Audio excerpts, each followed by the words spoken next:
Hi, everybody. Good morning. So, Cheers and good morning. welcome, everyone. We're having a little bit of technical difficulties this morning. We just thought we would get started so we don't lose you. Sarah, do you want to go ahead and introduce yourself? Certainly. We have someone else popping on too. So my name is Sarah Kirkoni. I'm better known as LiveFreeWarrior on social media. I focus a lot in travel and well-being, my personal self. It is a vendetta as a wellness warrior to whether I'm at home, now I'm at home, or traveling is to 365, be healthy and well. Fabulous. And Adam, would you like to introduce yourself? Sure. Hi, everybody. My name is Adam Glickman. I live in Atlanta, Georgia. I am the principal of a small hospitality and wellness consulting firm called Parallax Wellness and Hospitality.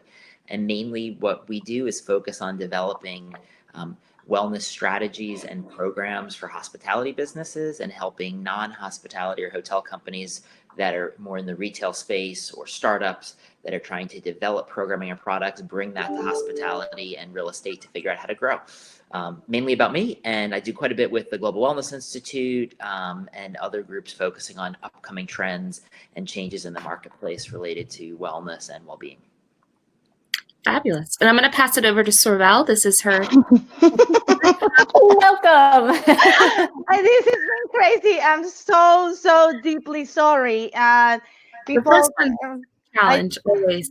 This is a challenge, but thank you so much for being you guys here, Sarah. Thank you for taking a little bit over. Well, I come and thank you. That's so much appreciative. I'm trying to get also and Demon and Ileana Moses to join us because they are having the same issues as I was having from the Florida Spa Association and from the Wellness Tourism Association. So I'm going to just start while they're coming in. Thank you everyone for being here. This is Ileana has joined the room. Thank you. That's great. This is a webinar to talk about possibilities. This is a webinar where what we want to do is talk about what positive outcomes can we get out of this situation. We understand and we know everything that is happening. We are all conscious of the limitations and all the restrictions that we have. With that being said, I want to make clear that this is all the ideas that we're going to share with all the attendees are ideas and perspective. We don't have a definite answer. All these ideas, you can take note, you can put them on practice depending on your business, your budget, where are you located, which is very, very important at this moment because you have to follow guidance from the government and also from CDC and the health organizations around the world on how to reopen. Well, Adam already introduced himself. Stephanie, you already did that too? I did not. Sarah did. Go for it. Very quick. I'm Stephanie Rest. I'm with Caribbean Wellness and Education and We Consulting.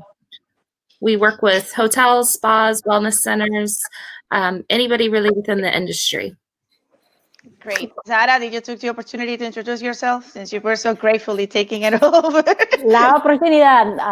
I mean, one more time too, the connection that I have specifically with wellness travel. I'm a content creator and on-camera talent. So to jump in front of the camera is a natural thing for me. But my focus really is in wellness and travel and how we can create stunning visuals and get that across to viewers and an audience at home.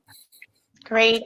Ileana, thank you for joining us. I'm so sorry about the disruptions on technology, but I mean, thank God we're all slowing down, right? And we're giving us some slack on everything that happens around us at this time.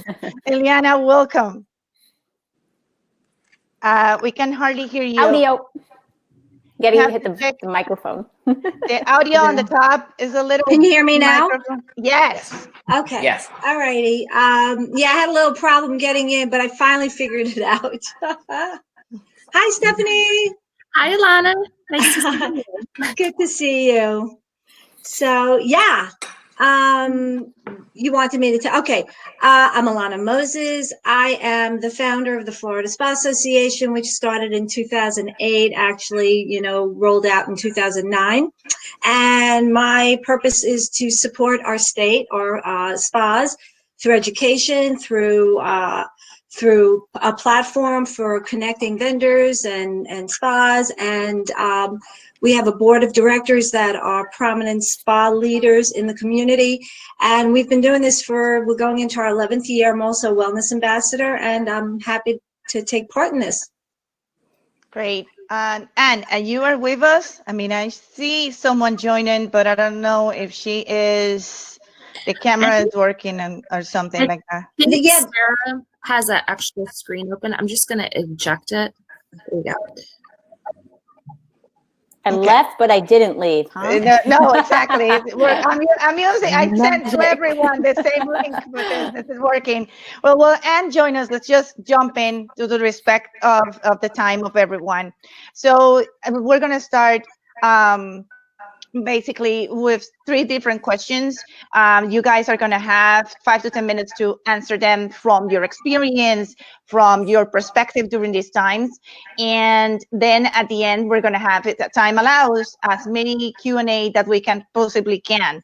But at the same time, I'm going to let everyone know that those questions that we don't get to answer, I'm going to be sending a very constructive email with some notes from you guys and some information where they can actually reach out to any of you if they have further questions, if they want more information about the way that we all can help. By the way, like I said, I'm Soribel Fernandez, Punta Cana Wellness, and I am a wellness advocate, marketing professional in the tourism area, and Punta Cana Wellness is a wellness portal to list wellness destinations around the Latin America and the Caribbean. And we also provide business services like this one, like events and education, with the collaboration with Caribbean Wellness, Sarah Kinney-Coney LiveWarrior, the Global Wellness Institute, Ileana Moses on the Spa, and Florida Association, and Damon, that she might come in, hopefully, from the Wellness Tourism Association, and many more contributors in the industry. So let's jump in.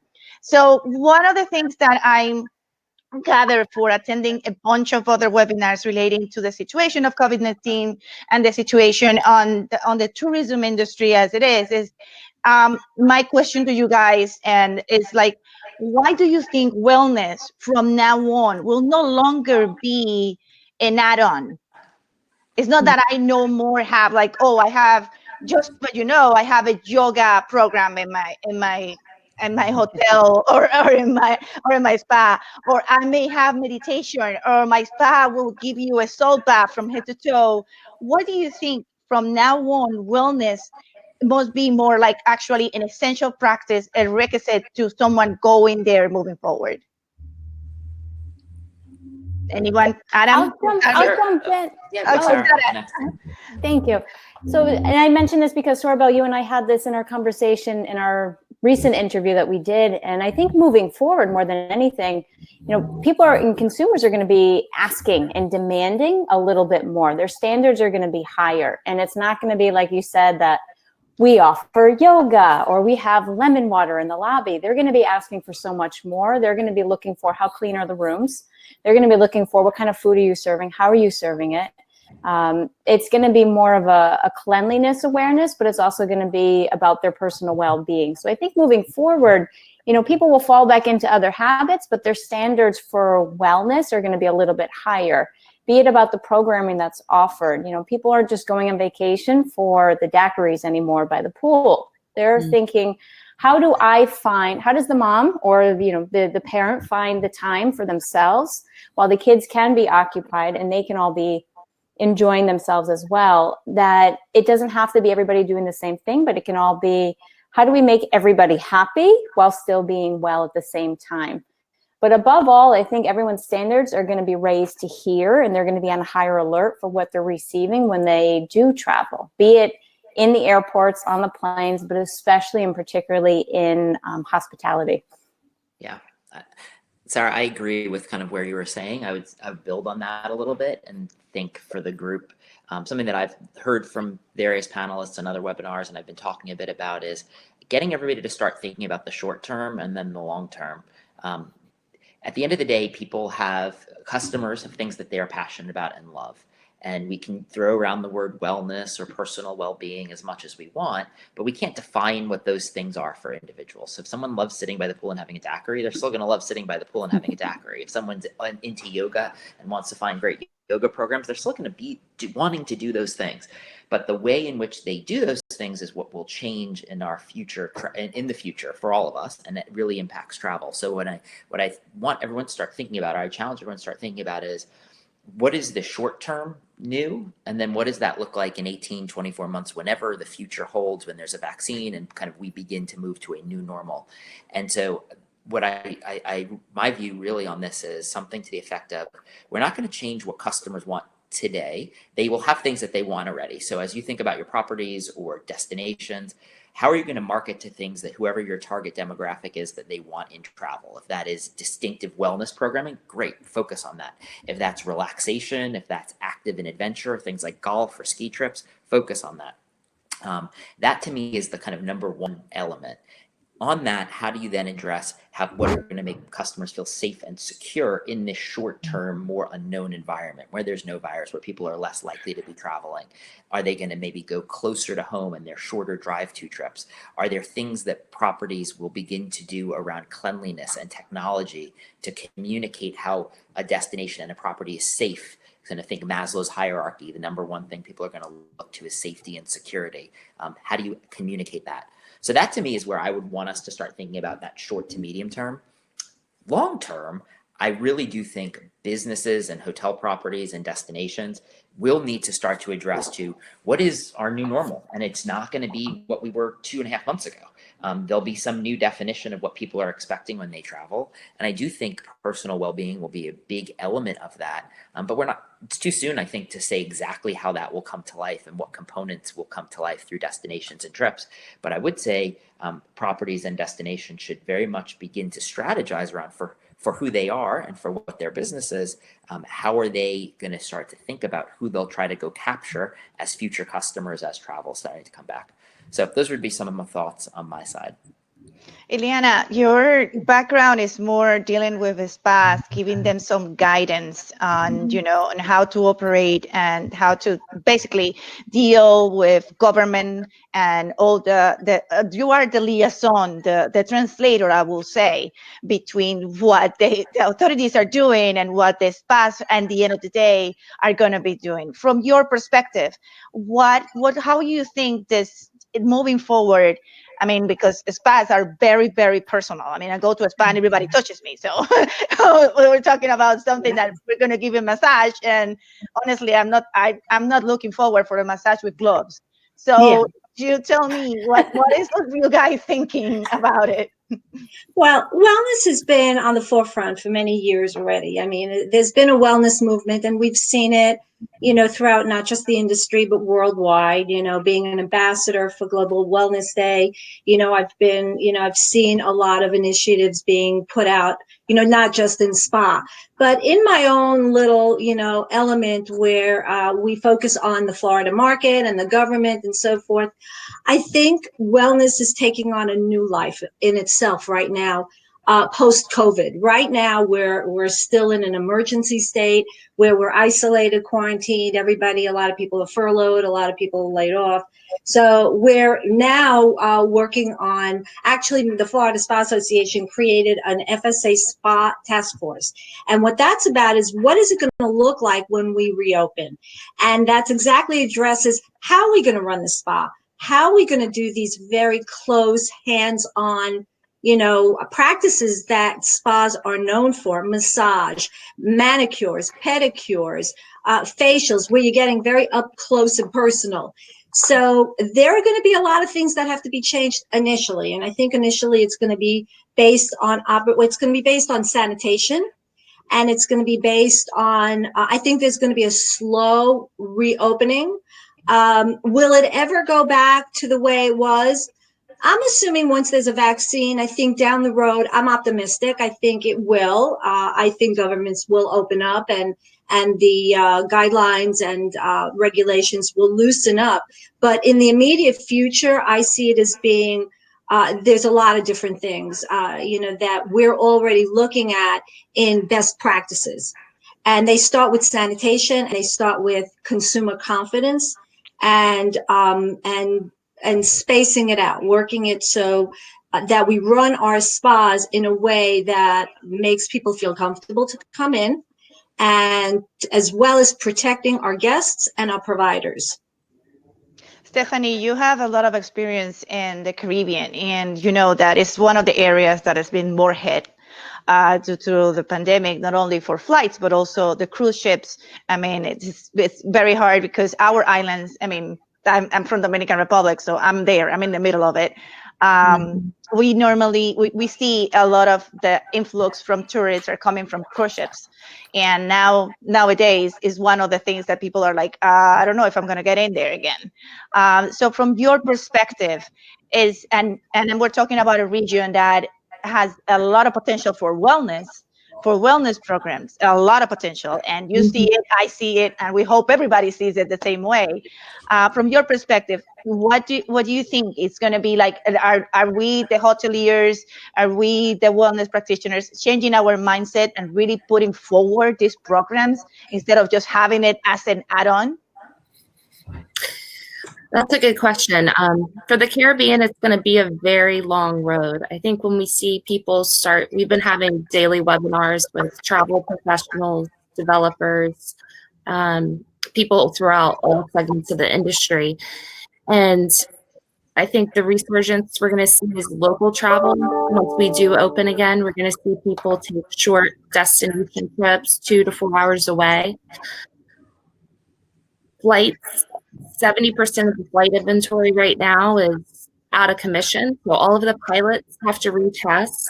All of the planes have to be retested. So even when we do start to reopen the market, it's going to be a very long road. But now is a great time, if you are a practitioner, if you own your own business, to start thinking about what the future will look like in wellness programs. I think there's going to be a huge demand once we do take off and start flying again.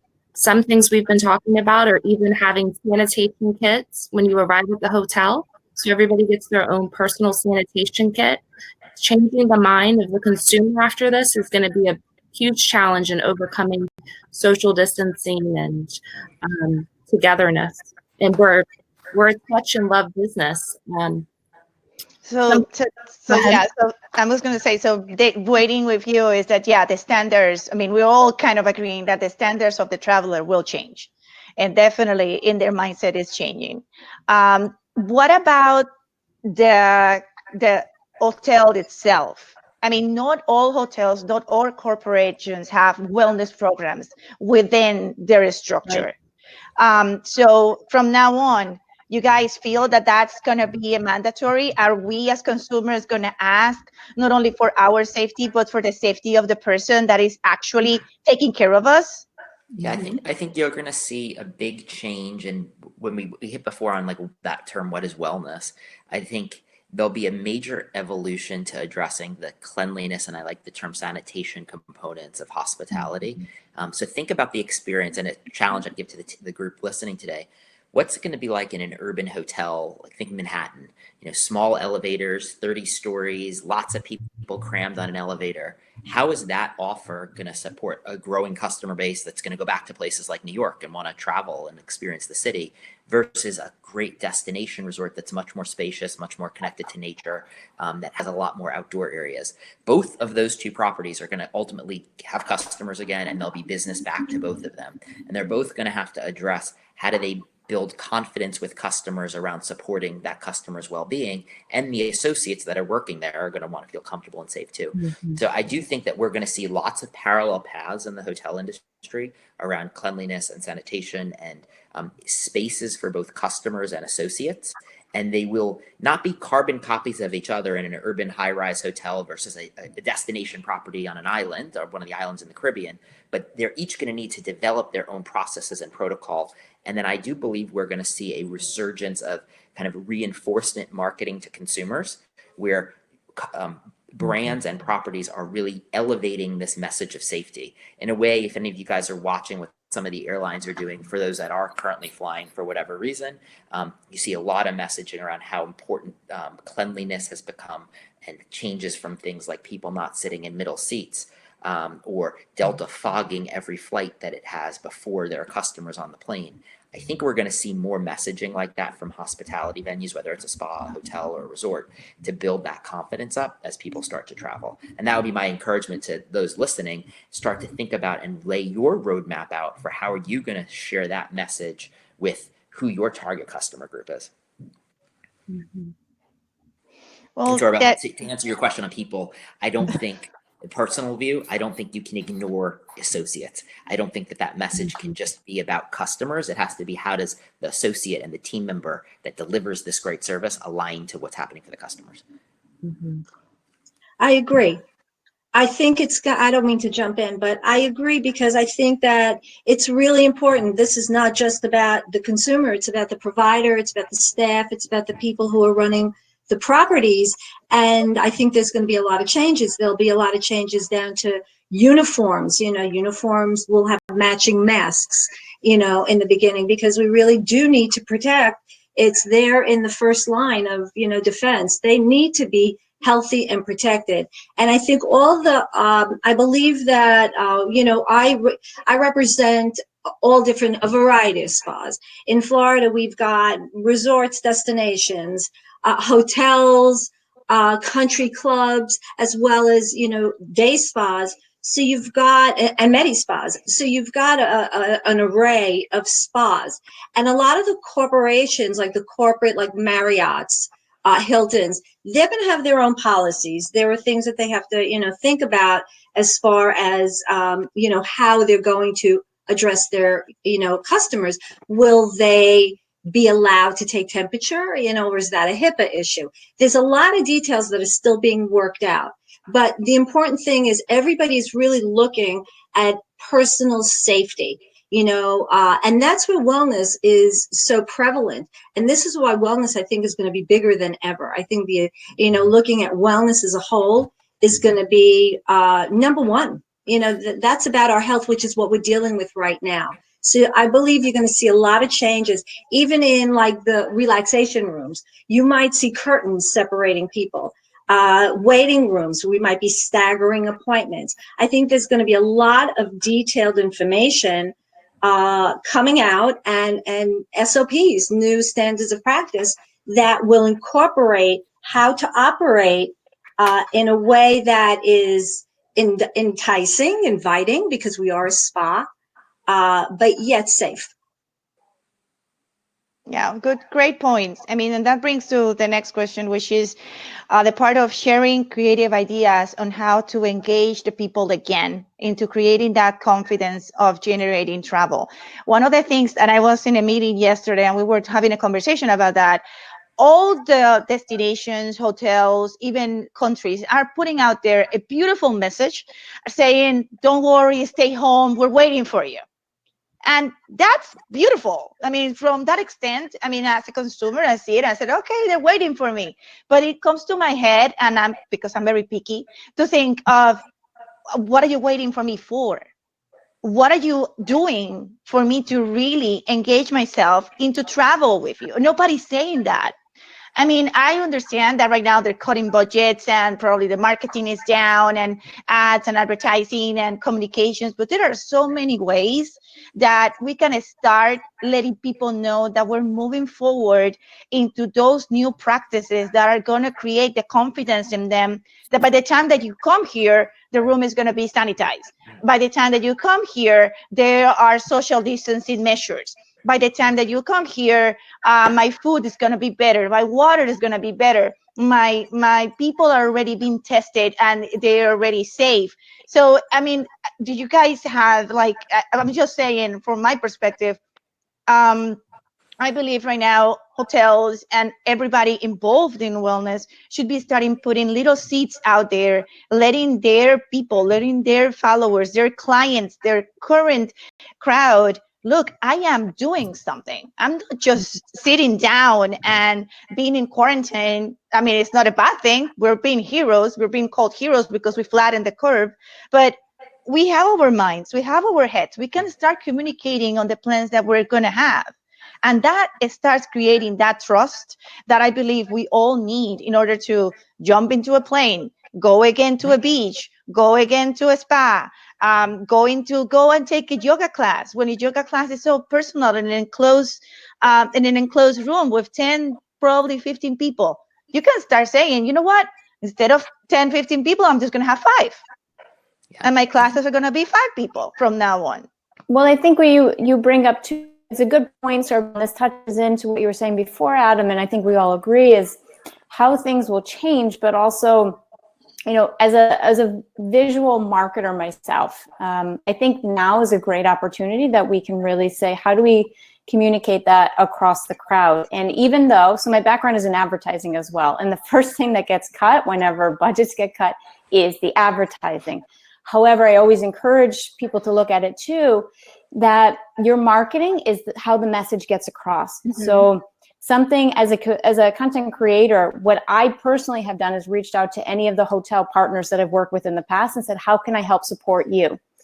Now, if you're on the other side and you are the hotelier or, you know, from the hospitality realm, and even organizations reaching out to previous partners, or, you know, if it's influencers, if it's marketers, if it's publications and PR, and get the message across visually, press releases, what you're doing to show that change. So your point, Sorabel, it needs to show, you know, before and afters are the most powerful, impactful visuals, but also stories. So if you're showing before, and more importantly now, I think, is what you're doing for the after. Those can be the PSAs that really make an impact, that start to create a level of safety. Adding to your point before on Maslow's hierarchy of needs, we're in fear. We are so afraid right now that, you know, we don't want to step foot outside of our own apartments or our own homes. So how do we even get people to step foot onto a resort? And I think it's really bridging that gap between what has changed, otherwise I don't want to go there. I also work with business travelers, and I think it's going to be business travelers that are going to really lead the way in how we start to push past this. So it goes back to duty of care and how we're taking care of the people. In business or in leisure, it's still the same. How are we going to take care of people? And I think that that can be illustrated in visual marketing, saying this is what we were doing before, you know, here's what we've changed since. Then it becomes, Sorabel, to what you're saying, we're here to welcome you when the time is, but right now, this is what we're doing to make changes. And I really like where, Sarah, you were just hitting on that, like, as I see a lot of what is out there today, from the big brands to the OTAs and the booking platforms to independent resorts that have their own databases and contact lists. Everybody is sharing some version of kind of armchair dreaming, you know, where you want to be, and digital content to try to stay connected with their followers. And anybody out there that has a following and is trying to keep active with those people is doing, I'm noticing, are doing some job, good, bad, or in the middle of those two things. I think what we are just beginning to start seeing is through the pandemic. And I think where the biggest opportunity is, Sarah, where you're going is, okay, great. It's great to dream, and it's very nice to stay connected, and we'll do some stuff over Instagram or webinars or Facebook Live. But now what are we doing? And this is how we're going to prepare to welcome you back in the future. And with however you show that to your followers, particularly if you're a property or a destination that has more control of your own direct marketing, you can go begin creating that now. You know, use your internal team that's not on furlough. Use your folks that are on the group now in your strategy team or in your leadership team to begin to create that material. Even if it's not beautiful yet and you can't afford to get the end use product that's going to go to the customers, but have the plan ready so that when you can work with somebody to create the end use product, you're able to push it out there and be able to communicate to your guests. I do believe that smaller and unbranded properties are going to have the ability to control their own message a little bit more. You are going to absolutely see a big influx from the Hiltons, the Marriotts, the IHGs, the Hyatts of the world talking about their umbrella estates and what they're doing as an entity. But those individual properties, I think, are going to have the capability to try to build that independent confidence and that one-on-one confidence with their customers, I believe, a little bit quicker. And so it really does build on, Sarah, where you were going around having that message around what I'm doing versus just talking about the future. I mean, it's for me. It's really important this aspect because it's like I said. When I'm a consumer, I travel for business. I travel for leisure as well as everybody. I take vacations, and in this position, I mean, I have a vacation planned for this summer that I don't even know if I'm going to be able to make it. But I'm looking next year forward to be able to travel. Sarah, you work for traveling. Stephanie, you work for traveling too. All of us, we are, most of our time is on a plane, if it's not visiting locations around the world. And as a consumer and also as a consultant, my point is, people, get a pen, get paper down, and start putting things in right now. The things like Adam said, like Sarah said, that you are gonna be doing. There's a lot of things that can be done differently. There's a lot of things that you can assure people that they're gonna be safe, and most important, that the well-being is gonna be enhanced. Because at the end of the day, that's is wellness tourism is all about. We enhance people's well-being. We care about our communities. We care about the oh my God, the environment as well. So we do want to have those three elements. If you combine them, people are going to come. People are really going to start seeing, you want to keep me safe. You really want to keep me healthy. So I'm coming. So for just to give you some ideas that I was thinking about, water. There's one of the things that we currently have in everywhere is water. How is the quality of your water? What is the quality of your water that you are offering your guests? Drinks. Do you only have alcoholic drinks, or are you putting out there smoothies and empowering drinks like boosting energy and stuff like that? And I'm talking about things that most people are already doing. But have you told anyone? Have you put it out there wide and spread? Do you have a nutritionist in staff that when you people get to your property or wants to go to your property, start asking the right questions about you, about how you feel, what do you eat, what you don't eat? It's a bunch of yoga programs. Show your classes are going to be more personal. It's going to be, instead of 10, we're going to have 5. You have a spa, like Ileana was saying. Now we have curtains between people, so people are more secluded. We have private. So all are these ideas that most likely, most of them might be like, okay, it's going to be not so much cost effective, but at the long run, it's going to bring more people into your property, which is going to create more revenue. And the best part is trust. Right. I just want to say I agree with all of you, and Sarah, I appreciate your comment about advertising and preparing people for for what they can envision, because I think we're going to have a pent up demand. I think people have been quarantined and people are ready to go. So they want to be safe, of course. Number one is safety, but they're ready. They're ready to experience what our industry, what the wellness, the travel, spa, all of what we represent.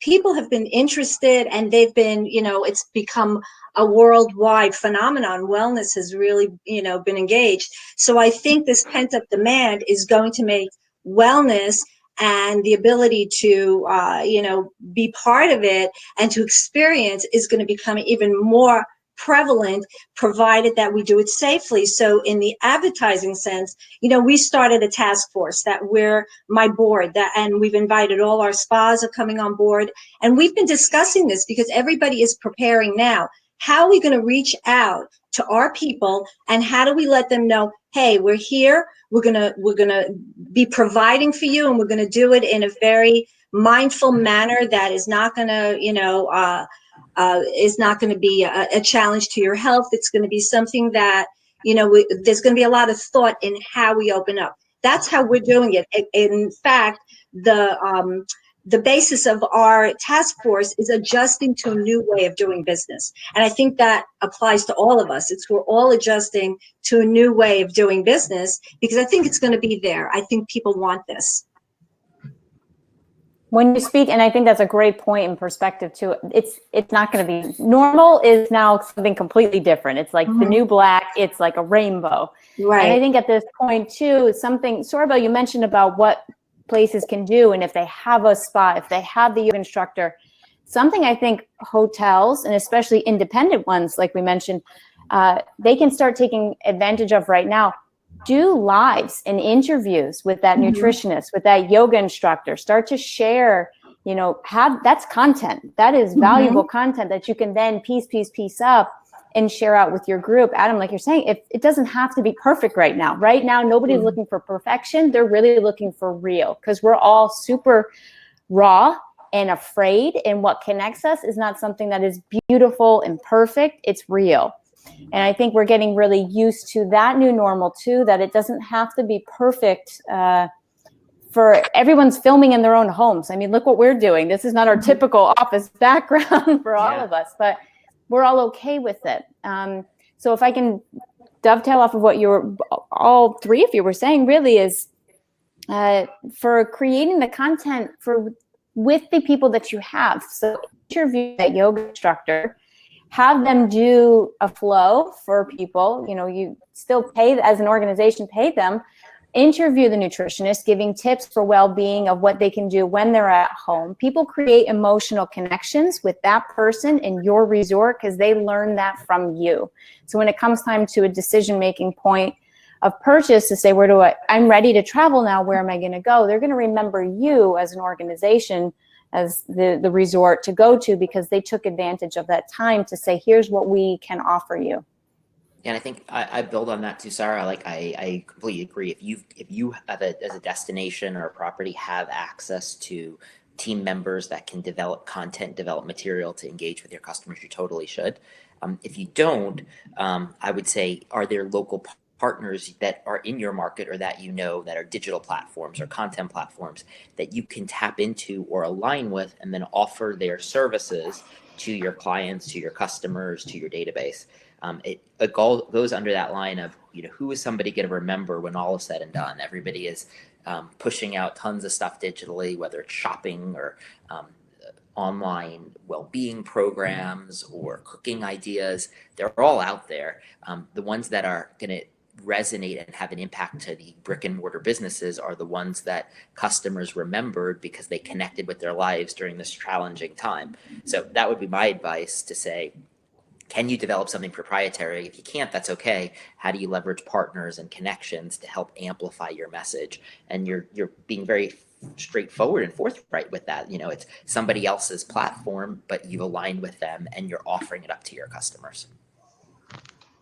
I would say something very important as well is to be able to create strategic partnerships. Look around, talk to your vendors, talk to local suppliers, and start evaluating the resources that probably in the past you were using internationally. Maybe now you have better allies locally that will help the business to grow. I mean, it just to give you ideas. And in our islands, we have a bunch of organic producers of skincare products, and even food distributors and stuff like that, which sometimes hotels go the way to get it internationally for whatever reasons they are. I think now is the time to really reach out to the community and start making those strategic partnerships to be able to grow as a community and put the effort towards creating a more stronger destination with the same message, with the same clearance and the same goal to bring back the business. I mean, we understand that the economy for 2020, and this is being said all over, is kind of like in a downfall. We understand that it's not going to be according to the plans that we had at the beginning, or even in the last quarter of 2019.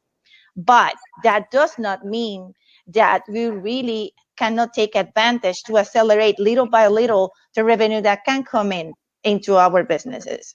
I believe that there is a lot of ways to generate profit to at least keep you at least surviving during this time. And part of that, we have mentioned a few. I mean, start thinking about what you're going to communicate to people, or start thinking about how you're going to take care of your employees, how you're going to take care of yourself, how you're going to take care of the people, and start communicating it. So at the moment that the doors are open or semi-open, because right now, for example, in the United States, yesterday, President Trump announced that he had a plan and he gave it to the different governors to start opening the gates little by little according to each region. So it means that we can see a little light at the tunnel. We don't know when, but the light is there. So it means that little by little, we're going to start opening. even if it's receiving one guest at a time, but we're going to be opening something, right? So that's the idea. Thank you guys for all your comments. If there's are any questions, I believe we have a few questions here in the chat room. Cindy Hobson is asking, Hodgson is asking, how does the panel differentiate wellness from well-being? Anyone can jump on that one? So I'll take my crack, and I think this is a very personal. Hi, Cindy. I Yeah. think this is a very personal question. I view this as wellness. Wellness is the medium. Well-being is very personal. It's what matters to the person. So each individual defines what they care about for their well-being, whether that's their financial well-being, their physical well-being, their mental well-being. They're thinking about what matters to them, their family, and they are considering their well-being as they're making decisions in life. Wellness is this road we're on to reach and help people get to their own well-being. And it has various facets to it. And as we talk about properties or destinations, they're all offering different elements of wellness to support the well-being of different customers. So I guess, Cindy, my answer to your question would be those, and the way I would answer your question is by saying different destinations, properties, DMOs have to think about who is their target customer and what matters to them and what is most important on their priority list and their hierarchy and where their well-being sits. Then how do they develop offers and programs that line up to support the well-being of their customers? And that's where wellness is. So that's how I would tackle it. It's about the functional versus the what matters to the individual. I have a different definition, but I have to say I really love how you've segmented that, Adam. It's a really nice way to see it. One of my phrases is wellness is a journey, not a single destination. And I think that's very true. I see wellness as part of the well-being umbrella. So you have the umbrella of well-being that covers a lot of different aspects. And I think this goes along with what you're saying as well. Because there's financial wellness, there's mental wellness, there's nutritional wellness. But underneath that umbrella is well-being. That's from more of a concept perspective. When it comes down to SEO and marketing, wellness will always pop up first before well-being. So it depends on how you're labeling it. I've always gone with wellness because it trends a lot higher on Google Trends. But if you take the marketing aspect out of it, well-being is much more encompassing because it's going to hit your mindset, your finances, your relationships, your physical well-being, your nutritional, there's your spirituality. All of those fit underneath the well-being umbrella. I agree.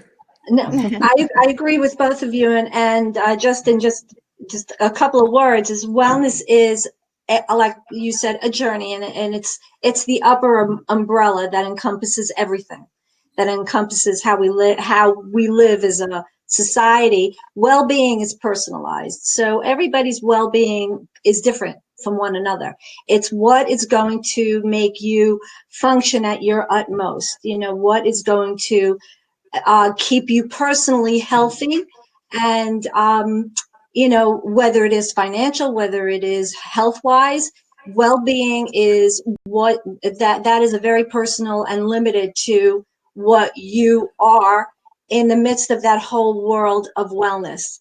So again, I think that everybody's well-being is a little bit different, from a child to a grown-up and so forth. I think just building on that, guys, if you put the virus aside for a minute and even just look in the last 2 or 3 years how wellness as a term and an industry has rapidly grown and become so pervasive to the point where wellness and luxury are almost intersecting. And I saw one of the questions someone was mentioning, luxury travel is going to come back. How many luxury destinations are really positioning wellness and luxury now as one and the same? So that was outside of this virus. Now this virus hits and this happens.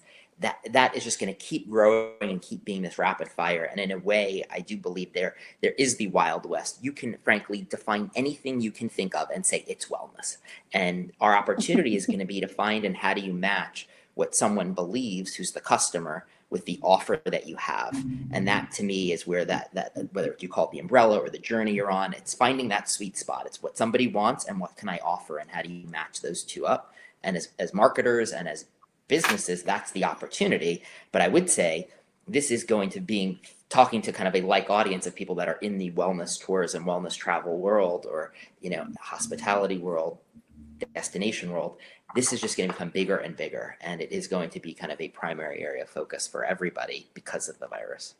And I think I don't mean to interrupt, but I think right now, well-being is very much focused on health. And it's because of the situation that we're in.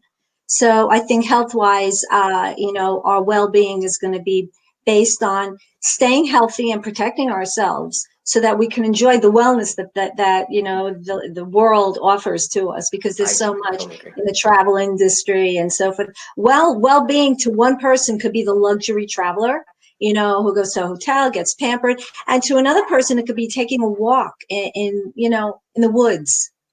So that, you know, that's why I feel it's so personal. I think it's also to what you're both sharing on.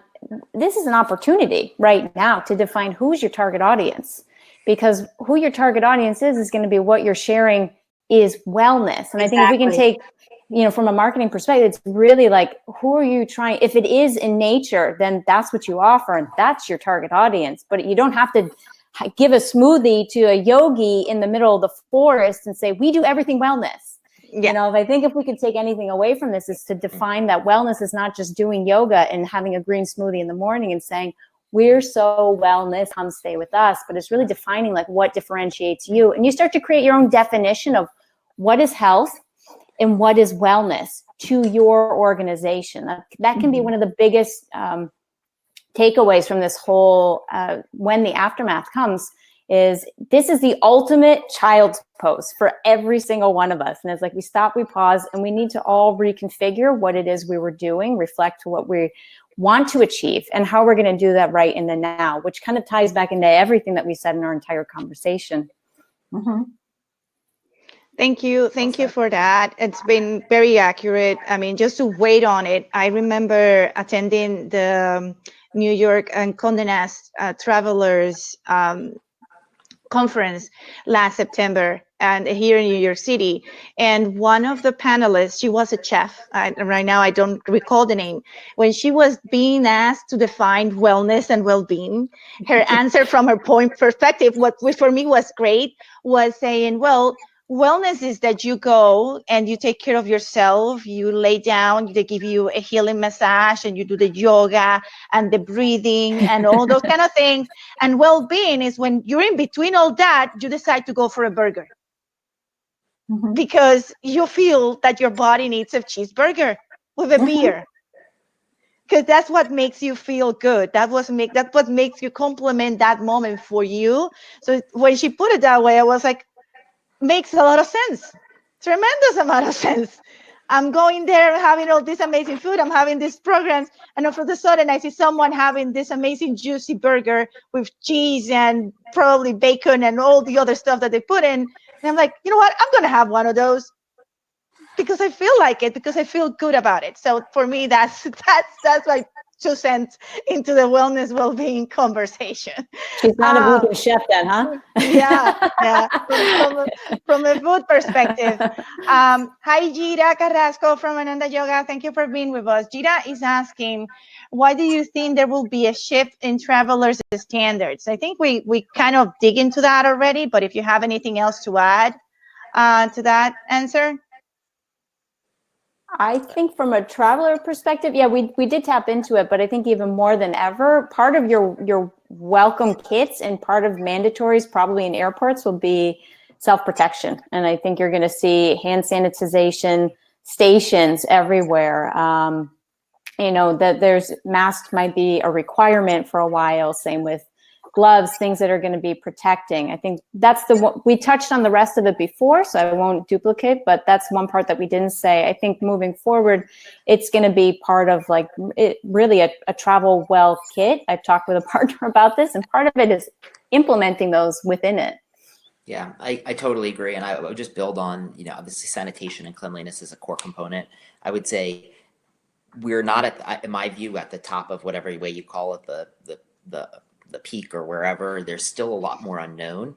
And I think as we just watch in the next 30, 60 days around are there treatments, and has the true flattening of the curve happened? I think the outcome of what happens in the environment in the next 30 to 60 days will really impact the answer to that question, and the breadth of, is the idea of 6-foot social distancing really okay? And, you're okay not having a mask everywhere versus, people are going to actually integrate masks into all life.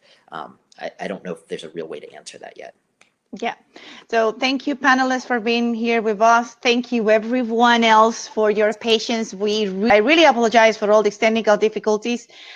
Give me some slack. Give us some slack. We are all navigating into this new normal, new world of dealing with technology. I hope that all the questions we answered and all the potential ideas that we have explored during this hour, you guys consider it food for thought. Like I said at the beginning, we don't have an answer. We really don't have the definitely guidelines for everyone. I believe everybody, every institution, and everyone, depending on your location, are going to have probably different guidelines on how to operate moving forward. But we're putting a seed out there, so you guys take the opportunity and take this time to realize what you have and what you can do with what you have moving forward, and generate a message that will transform into confidence and bring more people into your businesses and create that trust that at the end is what we're looking for. The trust to be able to step out of the door and know that not only I'm safe, but you guys are safe, and the service that you're providing me is going to keep us safe in the long run. Thank you so much, guys, for being here with me today. Sarah, thank you so much for jumping in at the beginning. I'm so always. I'm like, trying to kill this webinar jam, people, but I'm getting there. Thank you so much. And everybody, please stay safe, stay healthy, wash your hands, keep the 6-foot distance, social distancing thing, and a lot of patience and a lot of love sending everyone out there. Thanks, guys. Thank you so much. Thank you. Take care, everybody. Bye-bye. Bye. Bye-bye. Bye.